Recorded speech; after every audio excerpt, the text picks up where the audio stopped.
Today, we gather to reorganize our local government, a byproduct of the sacrifice of our brave men and women who have served our country over the years to defend our freedom and the rights that many take for granted. Thank you to our residents, families, and special guests who join us as we reflect on 2018 and prepare for the challenges of a new year. Just over 8 weeks ago, the residents of our borough bestowed a great honor upon Councilman Benjavanga, Wolak, and me. They entrusted each of us with another term of elected office to serve our fellow residents. I've known these gentlemen and their families for many years, and I couldn't be prouder of them or more eager to work alongside them for the next several years. Congratulations, gentlemen, on your hard work and dedication. A special thank you to my wife, Kimberly, and my sons, Joseph and Harrison, for their love, support, and dedication to our town as well. This past year, we continue to execute on our multi-year plan to invest in our hometown through targeted capital investment and a keen focus on stabilizing municipal taxes through sound financial policies and budgeting. The borough in 2018 adopted a municipal budget that held the municipal tax rate below the 2009 rate and kept municipal taxes flat for the second consecutive year. This is the portion of your tax bill that is controlled by this governing body. Thank you, Councilman Benjavanga, Chairman of the Finance Committee, and to our Chief Financial Officer and Administrator, Glenn Cullen, for your leadership in this area. A special thanks is owed to our department managers for their efforts in the financial management of their departments.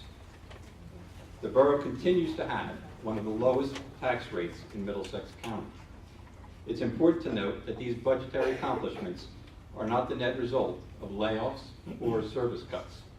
Rather, they are the result of fair labor negotiations, a focus on healthcare costs, and a desire to seek the best alternative to deliver basic governmental services through a mix of in-house, contracted, or shared services.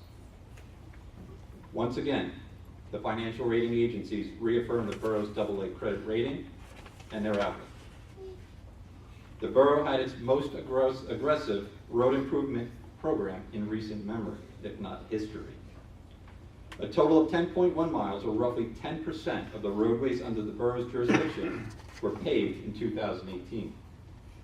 This includes work in association with Middlesex Water Company's Renew program, and also PSE&G's gas main upgrades.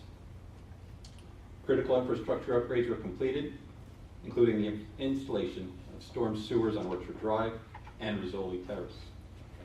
Hadley Road Phase 1 was completed with partial funding from a New Jersey Department of Transportation grant of $330,000. Our Department of Public Works, through the efforts and leadership of Superintendent Len Miller, designed, managed, and assisted in the installation of decorative lights at Borough Hall and the library. The department continued to maintain all borough buildings, grounds, and parks, including the maintenance of the fleet of 95 vehicles, 100 miles of roadway, and various equipment. With the assistance of a new garbage truck, the department completed 2,053 bulk pickups and collected weekly yard debris from over 400 senior residents. The department also managed the borough compactor, which handled an additional 160 tons of bulk debris over the expanded 2018 schedule. Progress continued at Willow Park with the installation of inclusive play equipment, complements of our South Plainfield Public Library. The Powell building saw the installation of a new digital sign and the completion of a large addition to the wrestling center. Programs such as travel basketball continued to be received well, and new programs such as the Buddy Ball program for special needs residents inspired residents of all ages. Our police department saw the hiring of 7 new officers, including the implementation of 3 special resource officers. I want to thank the Board of Education, the Borough Public Safety Committee, Dr. Leshak, and Chief Parker for your efforts in providing this vital service to our schools and community. The council also approved a multi-year, multi-agency investment in our police training range that will ensure top-tier training of our officers. Combined with the annual investments in training and equipment, this represents our commitment to ensuring the safety of our community and our children.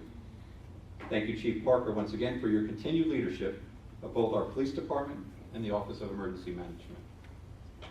Fire Chief Scalera and EMS Chief La Ferreira continued their strong leadership of our borough's volunteer first responders.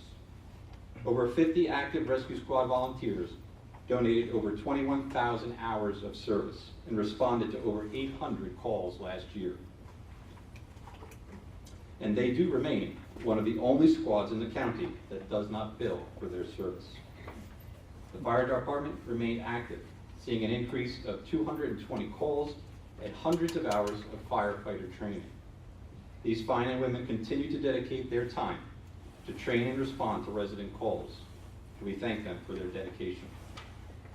2018 was truly a transformational year for the building department.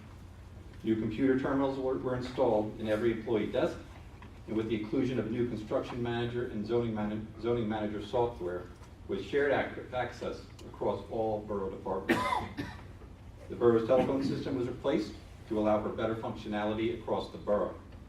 And in addition, the department continued to offer workshops to help residents prepare for popular home improvement programs. We welcome new businesses such as Dollar General, Fit Body Boot Camp, Blue Fox Craft Beer Restaurant, and we celebrated the reopening of the Motor Vehicle Agency with longer hours and additional parking. Slightly harder to find than it was before. We'll work on that in 19. Yes, we were sad to see Hobby Lobby go for forces beyond our borough control. But highly anticipated new businesses in 2019 include Chick-fil-A and Ulta, which I hear everybody loves. Very good. Thank you to Councilman White for your continued efforts to showcase all that South Plainfield has to offer to our current and prospective businesses. Now to quote Senior Center Director Triolano, the Senior Center was super successful in 2018. Her words, not mine. Membership is up 10% and daily attendance is up 12%, both great accomplishments. New classes such as Advanced Healthy Bones, the Book Club, Diabetes Clinic, and Gracefully Made art classes have been welcome additions to popular classes such as yoga, Zumba, billiards, and knitting. The center's fish tank, yes, the center's fish tank, is now almost 1 year old, and it has proven to be a focal point of relaxation and conversation for our seniors. Our Cultural Arts Commission, Public Celebrations Committee continue to host townwide events, including our Labor Day Parade, talent shows, line dancing, art shows, and trunk or treat. New events in 2018 included a murder mystery show and a highly anticipated holiday lights contest. A variety of challenges impacted the recycling program this past year, we have to admit, ranging from severe weather to geopolitical disruptions of secondary material markets. However, with the help from the Department of Public Works, the residential recycling program operated throughout the year and collected over 6,000 tons of recyclable solid waste. The borough received a record $147,822 tonnage grant and a $15,000 recycling enhancement grant from Middlesex County. Residents continue to embrace the My Waste app to receive information about pickup schedules and general information. 29,543 reminders about collection days and events were distributed. And finally, this past December, we joined a new Recycle Coach initiative. This social media campaign is educating residents about important and vital recycling practices. The Environmental Commission spring and fall litter cleanup saw 250 volunteers collect over 7 tons of litter across the borough. The Green Team received a capacity building grant from Sustainable Jersey, and the team sponsored a townwide essay and video contest on how South Plainfield can become a more sustainable community. Lastly, the team utilized social media to reach the public with environmental news and conservation ideas. Affordable housing. The borough completed its Council on Affordable Housing third round obligation through a court-approved settlement. This agreement created overlay zones in the downtown district and a new multifamily site off Durham Avenue.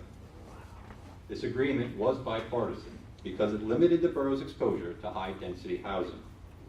While this agreement fulfills the borough's obligations through 2025, we must advocate for smart growth policies that put municipalities first, not developers. Our goals won't change with the new year. We must remain focused on delivering essential residential services while ensuring that South Plainfield remains affordable. Starting with our borough budget, we must introduce a budget that funds the critical areas of investments needed to move our borough forward while maintaining our focus on property taxes. Borough-wide initiatives through 2019 and investments include a new vehicle for our senior center, a computerized property card system, and extended counter hours for our building department, digitized road maps, tax maps rather, additional fire prevention awareness training, continued investment in our recreational programs and parks. In 2019, we will complete Hadley Road Phase 2, funded with an $881,500 grant from the New Jersey Department Municipal Aid Program. I believe the largest grant South Plainfield has ever received. Our capital road improvement program will once again coordinate with utility companies as they complete their line replacement programs.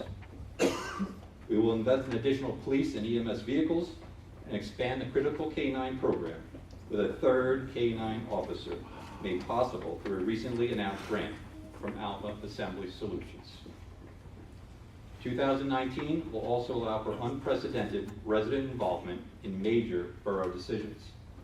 Currently targeted for March, Democracy Week will seek resident input on 3 important issues facing our borough. First, our community pool requires major capital investment likely to exceed $1.5 million for structural repairs, decking and piping replacements, as well as ADA enhanced access. Second, with increased rail traffic and technological advancements, the potential for silent rail crossings has become a major desire for residents across the state and here in town. Preliminary designs to accomplish silent crossings in town come with an estimated price tag to borough residents at nearly $3 million. Wow. And third, while the state legislature has decided to forego resident input through a ballot question concerning the legalization of marijuana, the governing body will seek resident input on whether to allow for the retail distribution in our town. To prepare residents for these 3 very different public questions, information sessions will be held with borough managers and professionals. As I begin my 3rd term as mayor, I do remain confident that we have the necessary ingredients to meet our current and future challenges. Our active and giving residents, talented employees, dedicated volunteers, and responsive officials will ensure that we remain a desired destination for families and seniors alike. Best wishes to everyone for a happy, healthy, and prosperous 2019.